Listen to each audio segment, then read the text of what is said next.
nagkaroon tayo ng pagkakataon na magbiyahe sa mainland. Samahan niyo ako sa video na ito. Hindi ko alam kung kakayanin ko na magbalikan.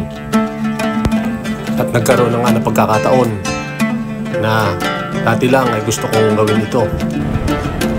Tara, samahan niyo ako at gamayan tayo sana ng Panginoon Diyos sa ating paglalakbay.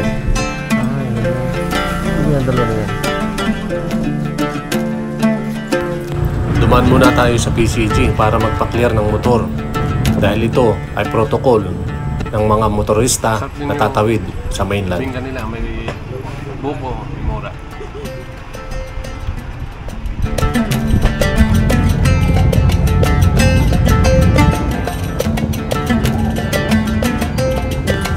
Narating na nga natin ang Ongosport at kailangan natin na makapagpa-blueprint sa Infanta bago tayo tumungo sa Siniluan at sa Pakil, Laguna. Kinaumagahan, matapos tayo magpahinga, kailangan muna natin magpainit ng sikmura. Tara, kape muna tayo.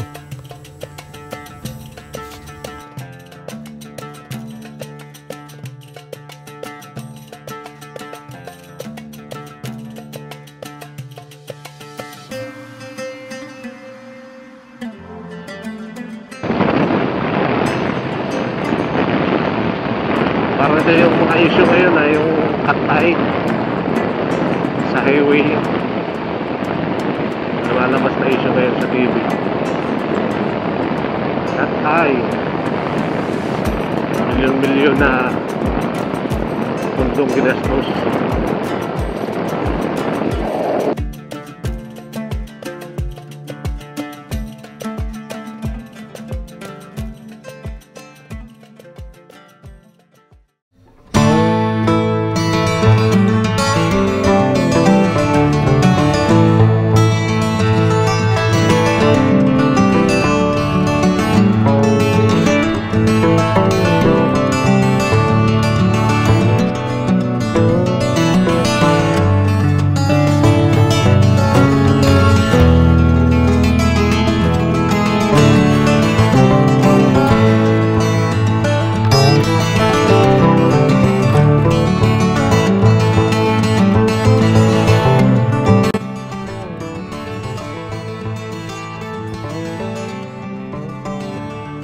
Gumamit na rin tayo ng Google Maps para hindi na ako mahirapan sa paghahanap ng bahay ng arkitek na pipirma sa aking planong dala.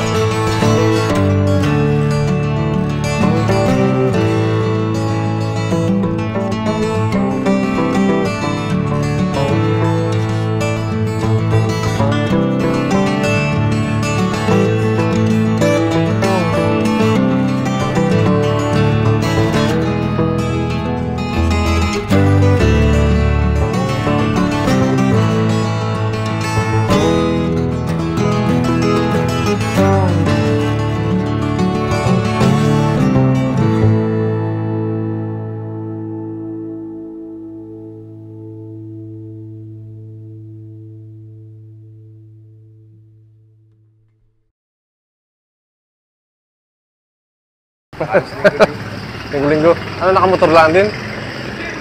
Nakamotor. Nagko-commute. Ito. Yan. Tapos na tayo magpapirma sa kay architect, RJ. Nirefer na rin tayo doon sa kaibigan niyang si Engineer Ferrer, professional electrical engineer. So, puntahan na natin sa Pakil, Laguna. Dito lang naman yun.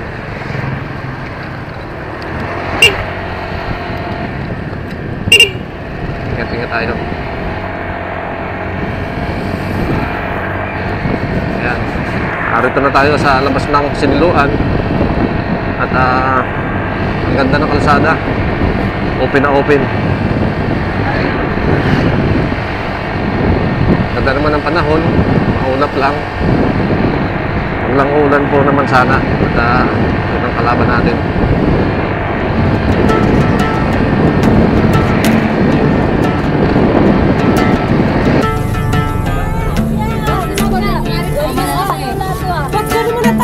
magtatanong lang po ako. Yes. Kilala ko si Engineer Ferrer.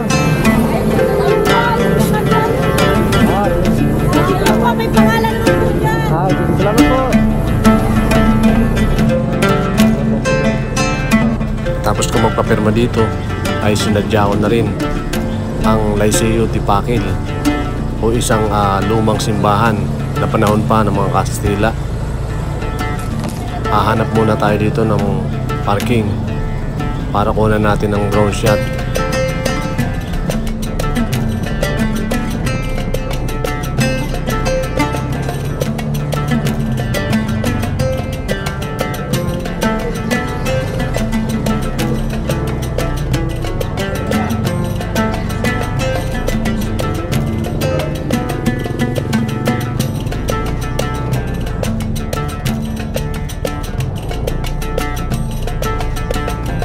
Bayad po.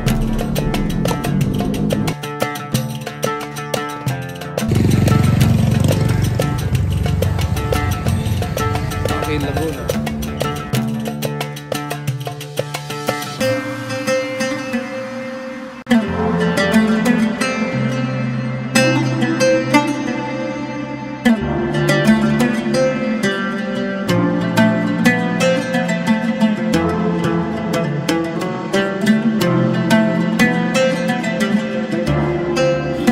Sa awa ng Diyos, natapos na ang ating pinaka-importanteng sadya.